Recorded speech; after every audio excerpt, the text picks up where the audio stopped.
ये कहानी एक छोटे से गांव की है। इस गांव में बिजली तो थी, पर अब तक प्रगति नहीं थी। गांव में पुरानी सी एक चक्की थी। इस चक्की का मालिक था कालूराम। अरे भाई साहब, आपकी चक्की में पिसे हुए आटे का तो जवाब ही नहीं है। पिछले महीने मैं शहर गई थी अपनी बहन के घर पर। उनके यहाँ की ऑटोमेटिक चक्की है। वो आटा बिल्कुल भी स्वादिष्ट नहीं लग रहा था। आपके हाथ से घुमाने वाली चक्की का आटा तो बड़ा ही स्वादिष्ट है। और सेहतमंद भी। ऐसे ही थोड़ी हमारे पूर्वज पत्थरों की चक्की बना गए हैं।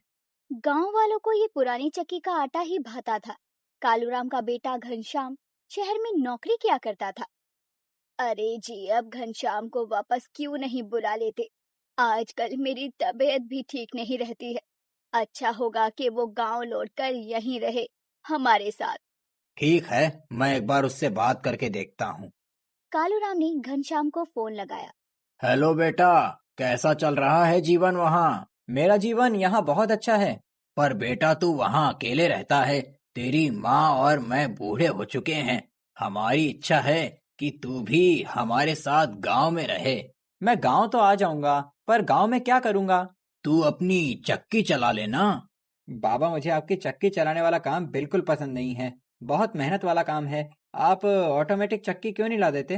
क्योंकि गांव के लोगों को बस पत्थर की चक्की का पिसा आटा ही अच्छा लगता है। वो इसीलिए क्योंकि उन्होंने वही खाया है। अगर उन्हें ऑटोमेटिक मशीन का आटा देंगे तो कुछ दिनों में उन्हें भी आदत हो जाएगी। मुझे नहीं लगता, पर तुम कोशिश जरूर कर सकते हो। ठीक है पिताजी, मैं अगले हफ्ते ही गांव लौटूंगा। ठीक है। घनश्याम गांव लौटने वाला है। ये सुनकर कालूराम बहुत खुश था। उसने ये बात अपनी पत्नी मनोरमा को भी बताई। दोनों बहुत ज्यादा खुश थे। एक महीने बाद घनश्याम गांव लौट आया। वो अपने साथ एक ऑटोमेटिक चक्की भी लेकर आता है। ये क्या चीज है बेटा? ये ऑटोमेटिक चक्की है माँ। इसमें बस बटन दबाओ और झट से आटा पिस जाता है। अच्छा है, अच्छा है। कालूराम इस चक्की को देखकर परेशान था। वो जानता था कि गांव वालों को पत्थर की चक्की का पिसा हुआ आटा ही पसंद आता है, पर वो घनश्याम को कुछ बोल नहीं सकता था। अगले दिन घनश्याम ने कालूराम की दुकान में ऑटोमेटिक चक्की भी लगवा दी। कालूराम भैया, ये गेहूं पीस दीजिए। तभी उस औरत का ध्यान ऑटोमेटिक चक्की पर गया। दीदी, ऑटोमेटिक चक्की है, बहुत ही बारीक आटा पीसती है। नहीं नहीं भैया, आप पुरानी पत्थर की चक्की पर ही आटा पीसना। ठीक है बहन जी। उस औरत की बात सुनकर घनश्याम का मुंह उतर गया। इसके बाद जितने भी ग्राहक आए, सभी ने पत्थर की चक्की पर ही आटा पीसने के लिए बोला। सुबह से ही रात हो गई। घनश्याम की ऑटोमेटिक चक्की पर कोई भी आटा नहीं पिसा। मायूस मत हो घनश्याम, आज नहीं तो कल तुम्हारी ऑटोमेटिक चक्की पर ग्राहक आएंगे ही। कालूराम घनश्याम को दिलासा तो दे रहा था, पर वो जानता था कि ऐसा होगा नहीं। अब मैं तुझे कैसे समझाऊं कि आसपास के कई गांव से लोग सिर्फ पत्थर की चक्की पे आटा पिसाने आते हैं। लेकिन अगर तेरी ऑटोमेटिक चक्की नहीं चलती तो तू फिर से शहर जाने की जिद करेगा। हे भगवान, कोई तो रास्ता निकालो। मुझे मेरा बेटा यहीं पर चाहिए। अगले दिन फिर से दोनों बाप बेटे अपनी चक्की पर लौटे। आज भी कालूराम की पत्थर वाली चक्की पर ही भीड़ थी। ऑटोमेटिक चक्की पर एक भी ग्राहक नहीं था। ये सिलसिला कई दिनों तक चलता रहा। अब घनश्याम मायूस हो चुका था। उसे समझ आ गया था कि ऑटोमेटिक चक्की गांव में बिल्कुल भी कामयाब नहीं रहेगी। पिताजी, आप सही कह रहे थे। ऑटोमेटिक चक्की यहाँ पर बिल्कुल नहीं चलेगी। अब मैं सोच रहा हूँ कि मैं वापस से शहर लौट के कोई और काम ढूंढ लूँ। नहीं बेटा, मुझे और तेरी माँ को तेरी जरूरत है। तू यहीं काम कर ले। यहाँ कोई ढंग का काम नहीं है। तू मेरी पत्थर वाली चक्की क्यों नहीं चलाता? वैसे भी मैं बूढ़ा हो चुका हूँ। अब मुझ में इतना बल कहाँ कि चक्की चला सकूं।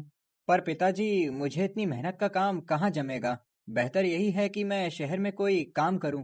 मैं तो बस बोल सकता हूँ बेटा, बाकी तेरी मर्जी है। उस रात घनश्याम गहरी सोच में पड़ गया कि वो क्या करे। उसे इतनी मेहनत करने की आदत ही नहीं। माँ, पिताजी की सोच भी सही है। उन्हें अपने बेटे की जरूरत है। पर मैं दिन भर चक्की कैसे चला सकता हूँ? तभी घनश्याम को एक आइडिया सूझता है। ये ख्याल मुझे पहले क्यों नहीं आया? बेवकूफ हूँ मैं। अगले दिन घनश्याम दुकान पर गया। उसने अपनी पुरानी मोटरसाइकिल का पहिया निकाला और मोटरसाइकिल के पहिए को बेल्ट की मदद से चक्की के हैंडल से जोड़ दिया। ये सब तू क्या कर रहा है? आप बस देखिए। फिर घनश्याम ने चक्की में गेहूं डाला और मोटरसाइकिल का एक्सीलेटर घुमाया। एक्सीलेटर घुमाने के साथ ही चक्की का हैंडल घूमने लगा और आटा पीसने लगा। ये तो जादू है बेटा। हाथों से चक्की घुमाने की मेहनत नहीं लग रही और पत्थर की चक्की में आटा भी पिस रहा है। बहुत ही बढ़िया। आज से मैं यहीं रहूंगा और आपकी यही पत्थर की चक्की चलाऊंगा, वो भी अपने अंदाज में। कालूराम ने अपने बेटे को गले से लगा लिया। उस दिन से घनश्याम की चक्की जादुई मोटर बाइक चक्की के नाम से मशहूर हो गई और वो कम समय में ज्यादा आटा पीस सकता था। इसीलिए उसके ग्राहक भी बढ़ गए और आमदनी भी। फिर कभी आपको कहानी घनश्याम अच्छी के लगे दिमाग में तो शहर लाइक और लौटने का सब्सक्राइब ख्याल जरूर नहीं आया। कीजिए और कमेंट में जादुई बताइए मोटरसाइकिल आपको चक्की कहानी ने कैसी लगी तो। कालूराम और मनोरमा को उनके बेटे का साथ लौटा दिया।